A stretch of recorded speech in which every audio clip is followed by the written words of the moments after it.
Hello guys and welcome back to a new IELTS Express video. Today we're going to have another essay analysis, essay number 2, and we'll be dealing with the problem and solution essay. The problem is get a job or go to university. Which one? Yes, no, and yes, which are the solutions, and if going to the university, again, which are the solution. So grab your notepad. Feel free to pause anytime you need. And again, feel free to drop your messages or your requests or questions in the comment section. I don't know if anything is unclear or you think I'm babbling or that nothing makes sense. I'll be more than happy to help you out. As usual, we're going to start by understanding the task. This is what you're going to have um, in the exam. You should spend about 40 minutes. Yes, you should write your essay within this time limit. It's extremely important. I mean, I know should is a modal verb for recommendations and advice, but I strongly recommend you stick to this timing. There have been students who had half and half, 30 minutes for task one, 30 minutes for the second one. Yes, they succeeded, but because they have been practicing for a long time. So my recommendation, stick to 40 minutes. This is your question. This is the proposition, and this is what you have to do. So this is the problem. Some young people decide to go to get a job after leaving school instead of going to university. Okay, what you have to write about at the question. As you can see, you have two questions. So I strongly recommend you include at least two problems that might arise from this decision. And again, to suggest at least one solution for each of the problems you mention.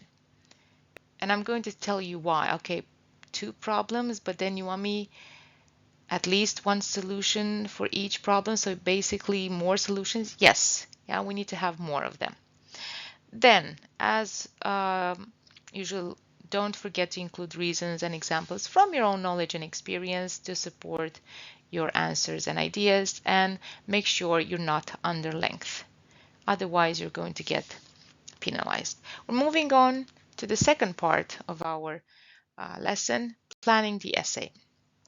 It's the same thing, introduction, paragraph 1, paragraph 2, conclusion. Introduction, paraphrase the question, introduce a thesis statement, and here, since we have problem and solution, briefly talk about the problem and then the solution. Now you can do, you can solve this type of essay problem and solution in two ways. You can either go in paragraph 1 with problem 1, problem 2, and then paragraph 2, solution 1, solution 2. But you have to make sure which problem goes with which solution.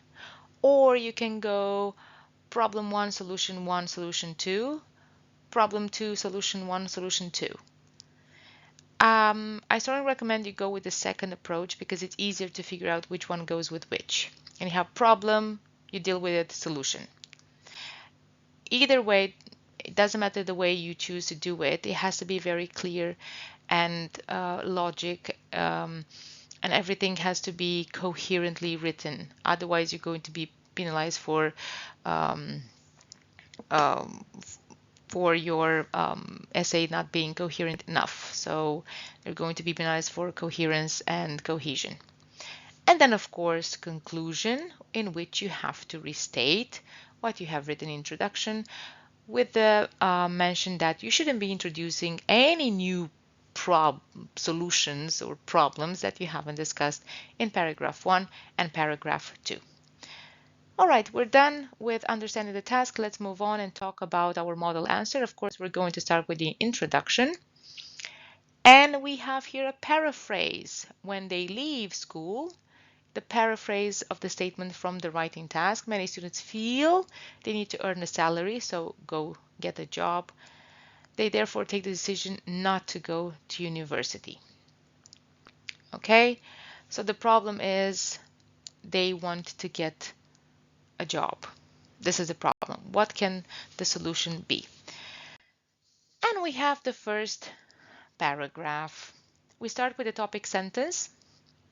This decision may be the right one for them, but, and I introduce the problem. And look, the first problem is that, so I signposted, well, not me, the writer has signposted it. Hard for school leaver with few qualifications to find a job. And right after it, I have the solution. One solution is to be this. Then the writer here also gives reasons to explain why the solutions are appropriate. Okay, in that way it may be possible to gain qualification, and then once the person has got some more qualifications, he or she, again, for band 5, I would have used they, can start looking for a better job.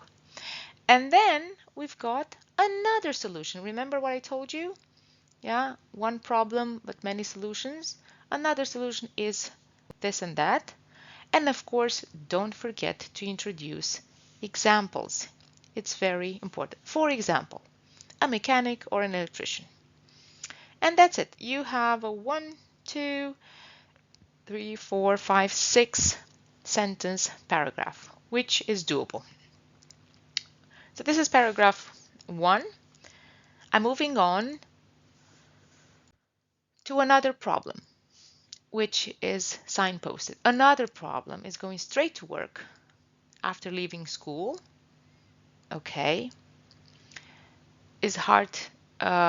It can be hard to get down to a serious job, starting work at 9 and finishing it at 5 days a week when friends are living. No. And again, the example here, I know my brother found that very difficult. Yeah, you have the examples over here. And again, this is a basic example for band 5. I know my brother, so it's basically in the area of comfort, family and friends. But if you're aiming for a band 7, you should give an example from a broader perspective, so to say, not about family and friends.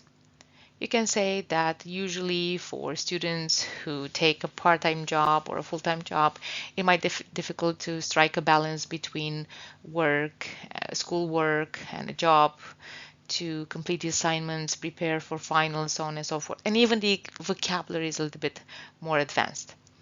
And here you have solution number 3. Yeah, he solved the problem by making sure, and he continues by giving, expanding and explaining the solution. He formed a band and they had a lot of fun. Da-di-da-di-da-di-da. We're done with paragraph 2. Obviously, we need to focus on the final paragraph, which is the conclusion.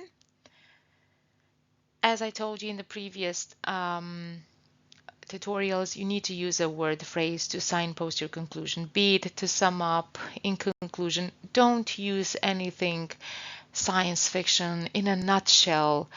For all intents and purposes, don't use language which is outdated or no longer in use or extremely formal.